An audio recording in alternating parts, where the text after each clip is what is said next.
Uyabona baba indlela ngijabule ngayo uNkulunkulu wakhe ebuhleni uqedile umhlaba. Akuphi engayithinte khona ngoba uShembe uNkulunkulu. Yabo. Ayikho indawo angayithinta. Uma esekwamsholoza sewuphethile umhlaba. Uphethile kuphelele baba. Okwethi nekuphela ukuthi fanele sikholweni ke manje. Fanele sikholweni impela. Futhi nezwe leli Afrika fanele ibone ukuthi uShembe uNkulunkulu. Fanele ibone. Yebo. Yebo. Hey sijabule kakhulu namhlanje na. Mina ngingumshumani Ntetha wakhona la eNkandla. Ngiphethe iThempeli laseNhlabamkhosi ngale eHlanzeni. Sijabule kakhulu namhlanje ubaba inkosi yethu uNyazilwezulu luvakashele ubaba umsholozi uNcamalala. Hayi ungazi ukuthi siqala ukubona into enhle indlela esijabule ngayo. Angazi singathini uNkulunkulu ngendlela esijabule ngayo kodwa nabantu bayibonela nawe uyayibonela mphathi wami ukuthi kuhle kudelile kunjani.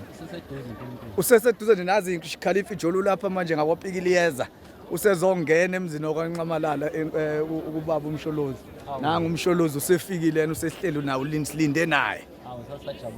Siyabonga kakhulu nathi uNkulunkulu emhle siyayithokozela kakhulu baba. Yeah. Sukale kwavimbobo sizohalalisa ngoba kusendaweni yakithi la. Hayi namhlanje hayi kusinto ngobetho. Umshumayela uNgubo eThempelini iThandanani eVimbobo inkosini umchuku.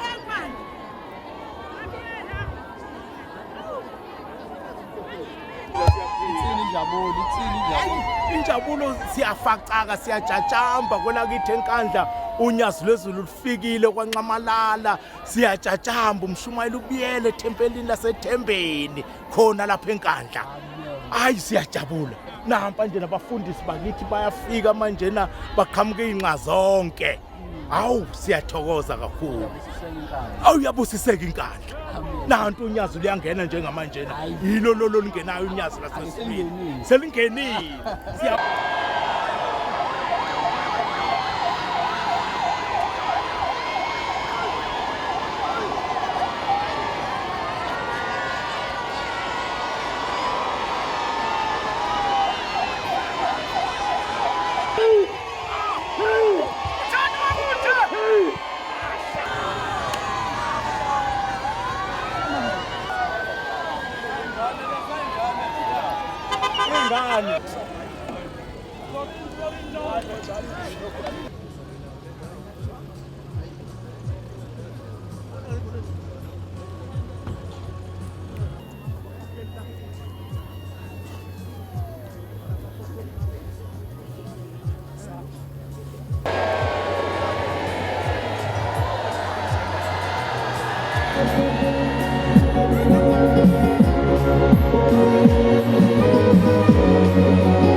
Sindisise.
Siyabonga umthandazo siuphiwe ezulwini.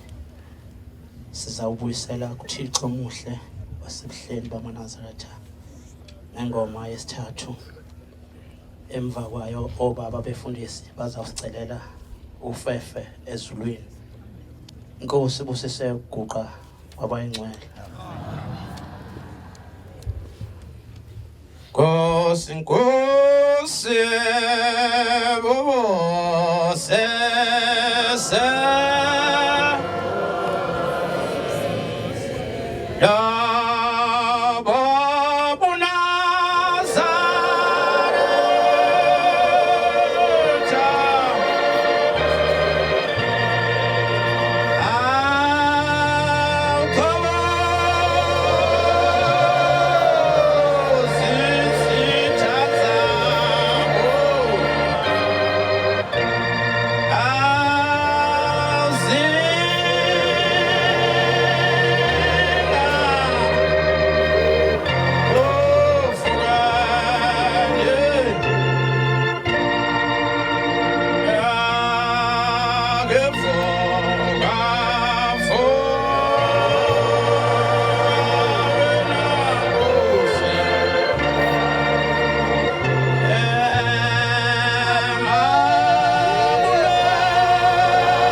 Asibheke enkosini. uNkulunkulu onamandla onke isaba bonke abamkhonzayo. uNkulunkulu omkhulu wasebuhleni bamaNazaretha UNYAZILWEZULU. Siyabonga Nkosi umsa wakho ongalinganiswa nalutho. Sibonga uthando lwakho Nkosi olungefani nothando lwabantu. Uthando lwakho lobungcwele, uthando lwakho lwasezulwini. Sibonga Nkosi ukuba sibe kuleli igquma ngaphandle komsa wakho Nkosi besingebe bikho lapha. Siyabonga Nkosi ukusikhumbula izweni lakithi ukuba unyathele. Sibongela uncamalala owenze umsa ongaka kuba Nkosi ube kulezi indaba kwangathi Nkosi ungamkhumbula ukho konke akufisayo nakucelayo ngesikhulu isandla senkosi enkulu yasebuhleni bamaNazaretha UNYAZILWEZULU manje kuzobe phakade. Amen.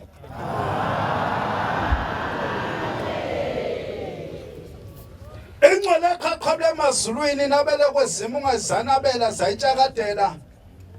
kwenkonyana uluqesi lubisile kanina le ndaba sayizwa ngedoshabela kandaba ezithu ungcobo umapholoba wayengalobanga ngasandla kanti kazwela abantu ubuthelezi yalotshwe ngesandla intandelisi kuyabindwa isidwe udaka labishisa abaxovi balo bekhebezwane lisesandleni umkhabasu wayikhaba iphindelela nokwezamabopha afinda umphakelo etheba phana abamzondayo ababeqhubisa ibhadamela entalo sasezulu bedlala ngagedezulu bethi bayonyisa amambi ixhobo zamaqandayo iphusha zalalisa indaba emaphepheni oxamabuse kwenani bebengezuthi izilaptho ngolifana bumnyameni ikhakhasini mukanamasango usabona ngenyongo esiquze esingaditsela zamuntu ukhozolo uhleli kamakisa kanhliziyo kamzazela kasokuqhabzela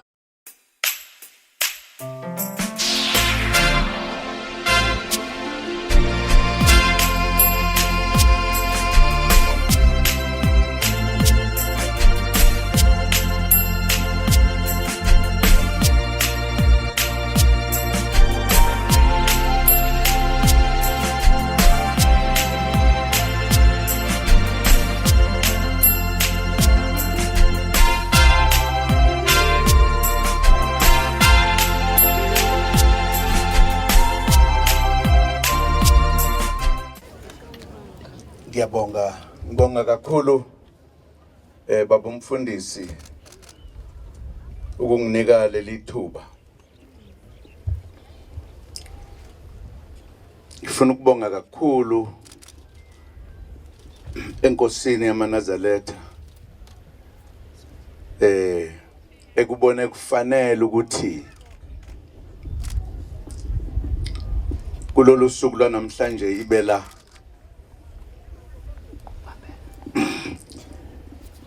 esizweni sakaNcamalala. Lisukuma nokuyamukela kakhulu inkosi yamaNazaretha,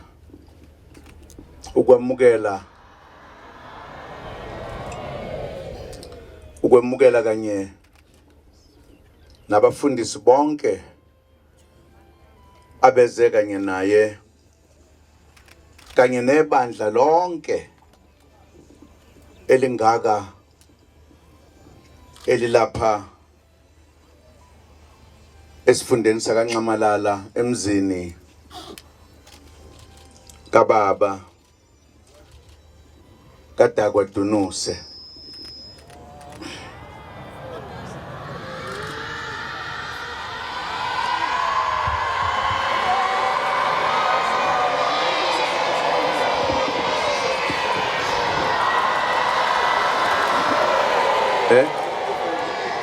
Njani?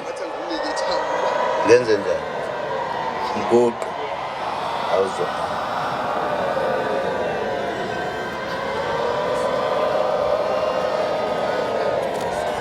Yabo.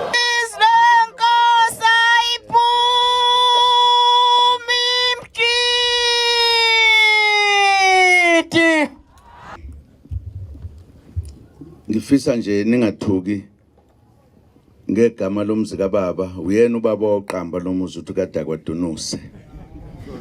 Unezathu zakheke nama ngizazi ngoba washeshe wangishiya ngakangixoxeli. Ngibhekise kuyo ngqo ukuthi ngiyakwemukela baba Nkosi yamaNazaretha kulomzi kababa nasesifundeni samaNcamalala ngehlelileyo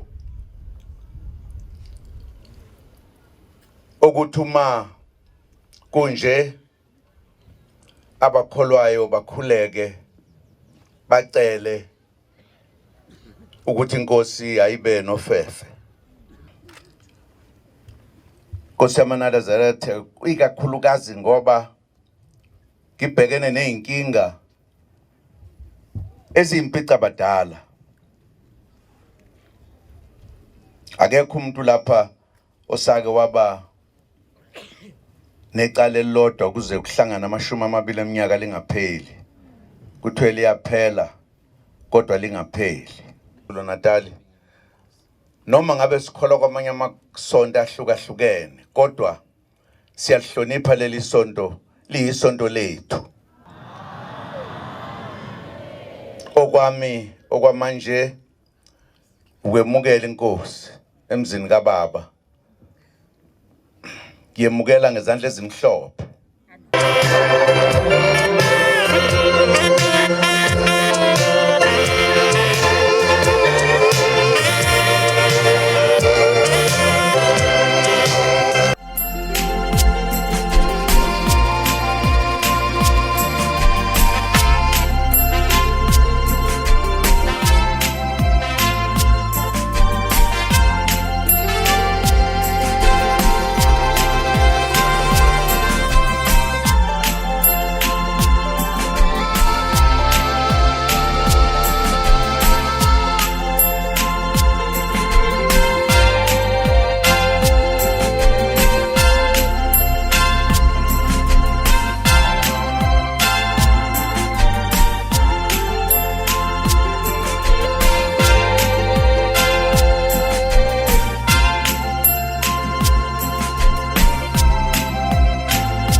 Nkandla lapho kwada udunuse kwamsholozi.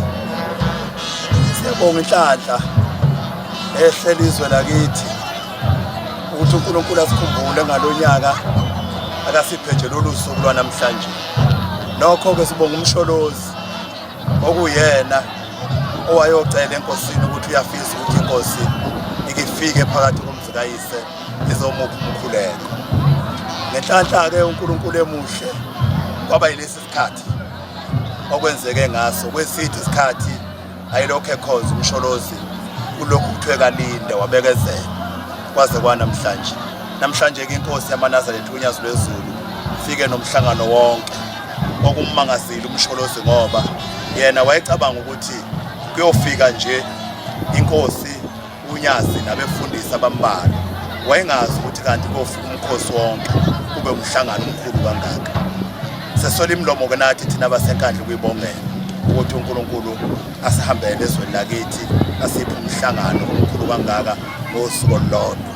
Sesola imlomo esingabonga ngayo nakuncamana la siyabonga ngoba usuke kuyo siyabonga. Hayi bantwana baNkulunkulu sesibongile.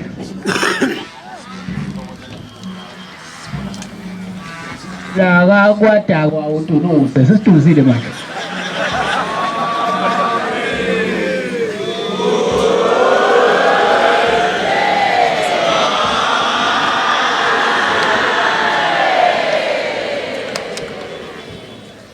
Izicela ukuthi konke besikuzele la engathi ungaba impumelelo.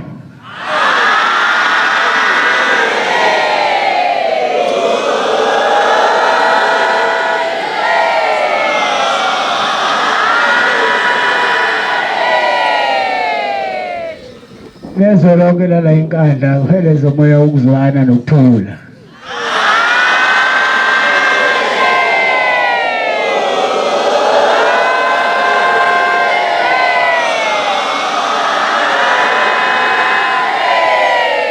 Kumnandi wala ekhaya engathi ngaphinde siphinde simenye futhi.